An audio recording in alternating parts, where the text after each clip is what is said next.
Olá, hoje temos aqui uma personalidade muito importante, importantíssima do agronegócio brasileiro, que representa uma instituição espetacular do passado, do presente e mais ainda sobre o futuro.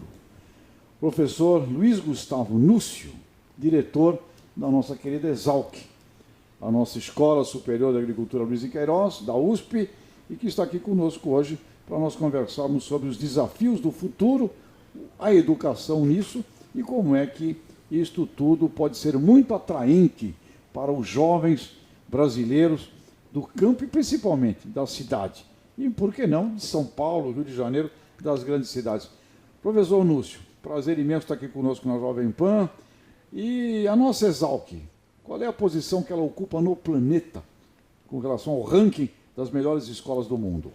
João, eu quero inicialmente agradecer por essa oportunidade que institucionalmente nos deixa muito honrados e pessoalmente ter o prestígio da sua atenção, da sua equipe. Para nós é uma grande satisfação. Obrigado. Bem, a nossa escola, né, assim como nós a carinhosamente chamamos, ela é uma unidade da Universidade de São Paulo, tá? E ela hoje recebe anualmente 430 novos jovens para 7 cursos de graduação distintos. Nós temos a satisfação de que nos sistemas de avaliação internacional fomos recentemente ranqueados como a 5ª instituição de ciências agrárias no mundo e a única delas no Hemisfério Sul. E as 5 quais são? Para a gente... A primeira é a Universidade de Wageningen, na Holanda. A segunda é a Universidade da Califórnia, em Davis. A terceira é o campus da Universidade de Cornell, nos Estados Unidos. E depois nós temos a Universidade de Pequim, na China, e a Exalc, que nos honra muito nessa 5ª posição. Quando falamos de problema de educação no Brasil, nós estamos conversando com o diretor da Exalc, que é a 5ª principal escola de ciências agrárias do mundo. Desafios. Aquele dado da FAO que você me contava. O Brasil tem que produzir 40% mais de alimentos até 2050. Qual é o grande desafio que tem nisso? Bem, nós entendemos que o Brasil tem um conjunto de desafios enorme. Talvez o maior desafio desses seja a grande expectativa internacional em que nós definitivamente iremos solucionar essa equação. Essa super expectativa causa, dentro desse segmento, uma pequena hesitação. Né? Hesitação de que se de fato teremos os recursos para poder superar as dificuldades. Eu não tenho dúvida que nós temos recursos naturais para isso e temos tecnologia para poder fazer isso com sustentabilidade. Agora, nós temos inserido insistentemente que nessa equação deve coparticipar a nossa preocupação com a formação de pessoal. Educação passa a ser vital nessa história. Evidentemente que é vital, porque nós vamos ter que ter formação de pessoal, um time realmente engajado, treinado para um desafio inovador. Né? As pessoas talvez não tenham ideia o que será fazer o Brasil produzir 40% a mais do que produz. Né? Isso é algo muito desafiador. Isso vai exigir de que um técnico recém-formado por uma universidade consiga operar uma integração de conhecimentos num grau e numa versatilidade que são incomuns para a formação clássica. Exatamente. É como se fosse uma montadora de automóveis. Você vai ter tecnologias de todos os cantos e este homem que vai fazer esta agricultura do futuro, ele é uma agromontadora, né? Com conhecimentos os mais distintos. Ele tem que, com agilidade, acessar esses meios e conseguir conectá-los com êxito. E nós temos uma preocupação adicional, é de que isso está muito bem triado pelo setor de educação. Não é suficiente produzir um técnico moderno e formado por época da sua formação, mas é preciso que ele tenha elementos para que se mantenha moderno e competente 30, 40 anos após a sua formação. Então, quais são os elementos que devem ser tratados internamente na formação desses jovens para que lhe deem conceituação e meios que possa se manter atualizado o tempo todo?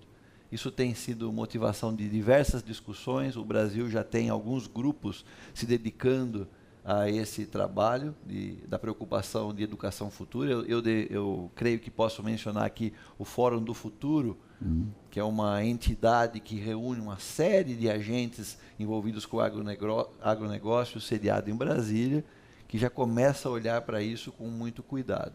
Então, eu poderia te dizer, João, que nós vamos precisar de uma formação inovadora. O que tem de mais inovador para os próximos 10 anos? Os grandes desafios de inovação na formação de uma jovem, mulheres, né, também, muitas, e de um jovem. Quais são... qual é a grande dificuldade, a grande mudança que tem entre a formação desse rapaz, dessa moça, para o futuro, comparado ao que era? Onde está o maior desafio educacional? Eu vejo que nós temos aí talvez duas linhas de raciocínio, sendo bem simplista, evidentemente. A primeira delas é que esse indivíduo tem que saber interagir com equipamentos. Tá? Essa interação homem-equipamento será uma necessidade fundamental para obter êxito no dia a dia dos seus desafios. E isso vai exigir, dentro da universidade, laboratórios e oportunidades em que essa capacitação se dê. Né? Esse indivíduo entendendo que tipo de facilidades os equipamentos podem nos oferecer e como conseguir integrar esse conjunto de informações. A outra área importante é da interpretação de informações. Os pacotes estatísticos, o treinamento em organização de dados e, sobretudo, a capacidade de discernir sobre informações, isso é algo que vai ter que ser prospectado por nós dentro desses jovens. E eu, finalmente, conceituaria que uma área fundamental, eu vejo que isso é fundamental em todas as áreas, é uma conceituação humanística. Humanista. Isso pode parecer improvável, né, na formação básica de um engenheiro agrônomo ou profissional da área de ciências agrárias, mas definitivamente essa inserção do seu trabalho como benefício coletivo na comunidade e a oportunidade de treinar outras pessoas no desenvolvimento das atividades do dia a dia, isso eu creio que vai ser algo importante para o progresso do mundo. E é verdade, ou seja, o Brasil tem o desafio de produzir, segundo a FAO, 40% a mais. Eu tenho algo pessoal assim, eu acho que em mais 10 anos, acho que o Brasil poderia estar produzindo 400 milhões de toneladas de grãos, eu creio, e com um desenvolvimento na área de milho também. Então, acho que o Brasil talvez vai ser maior do que os 40%. Agora, os desafios de toda essa integração de conhecimento é fundamental e sagrado. Agora, o jovem que hoje, que tipo de jovem deve procurar a Exalc hoje para se formar nessa coisa fantástica que é essa nova agropecuária digital, inteligente? Que tipo de jovem que deve buscar uma Exalc? Veja, nós estamos realmente querendo cativar a atenção de todos os jovens que queiram buscar uma carreira acadêmica sólida. Eu quero crer que temos um programa muito consolidado na Exalc em Piracicaba. Isso é fruto de uma instituição que tem mais de 115 anos de evolução, e esta evolução nos fez chegar ao ponto de poder dar a esse indivíduo conceitos. Tá? Nós precisamos gastar o nosso tempo com conceitos no treinamento desse jovem. O que eu creio que seja, de fato, um diferencial na formação de pessoas é permitir que o jovem esteja presenciando inovações. Então, eu diria para você que o nosso jovem predileto é aquele indivíduo realmente detido com inovação, tá? Que tem essa curiosidade científica e que entenda que isso está a serviço de uma proposta, de um engrandecimento da sua própria carreira, mas, sobretudo, numa formação e cooperação coletiva. Perfeitamente. É uma busca inovadora, cooperativa, competitiva e intensiva.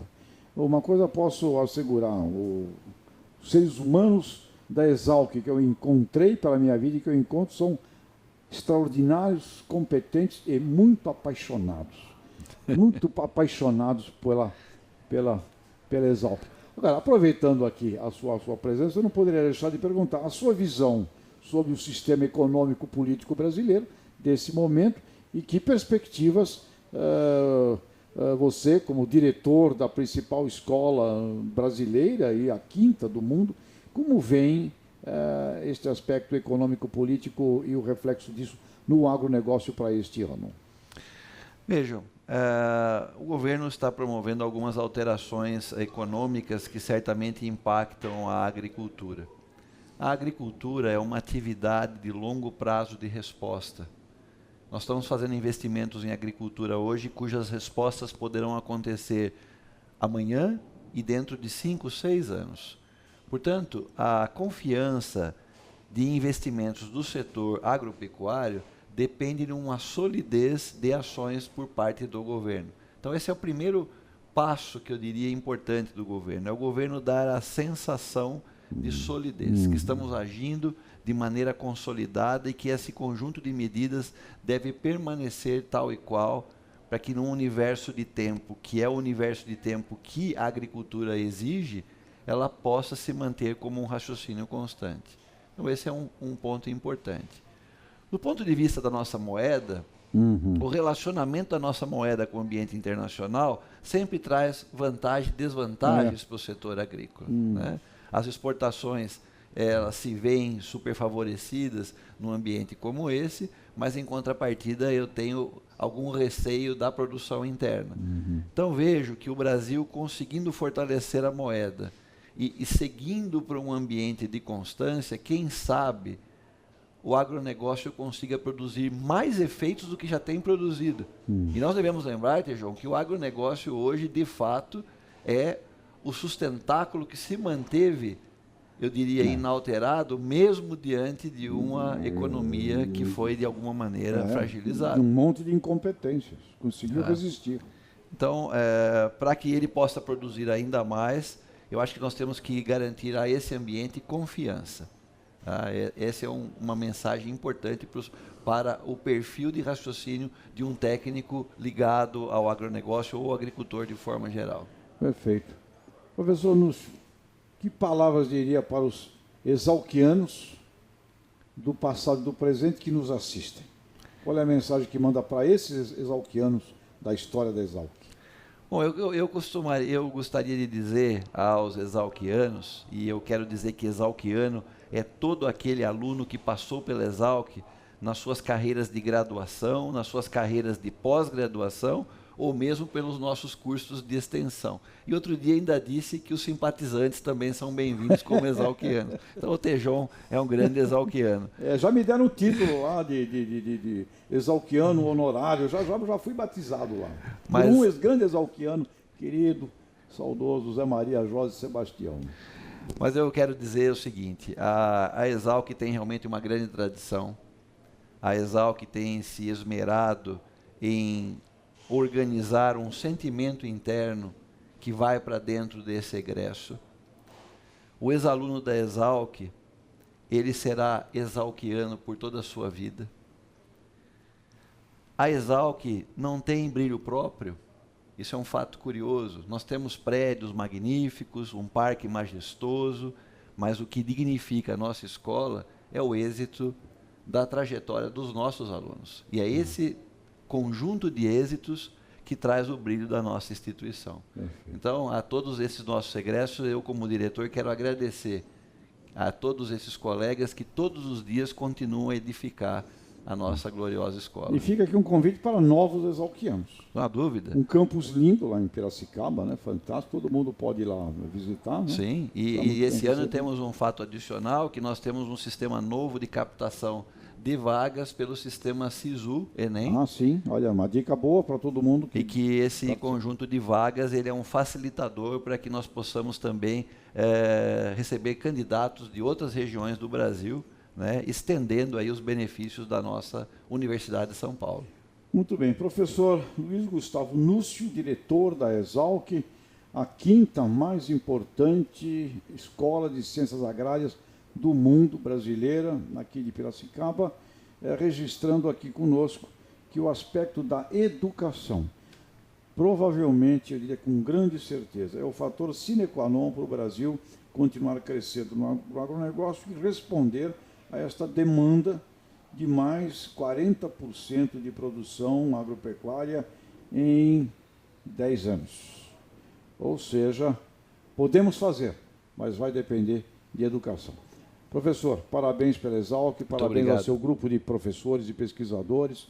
Né? Nós temos muito orgulho e ficamos muito felizes de receber a sua persona aqui conosco na Jovem Pan. O prazer é todo nosso. Muito obrigado. Obrigado.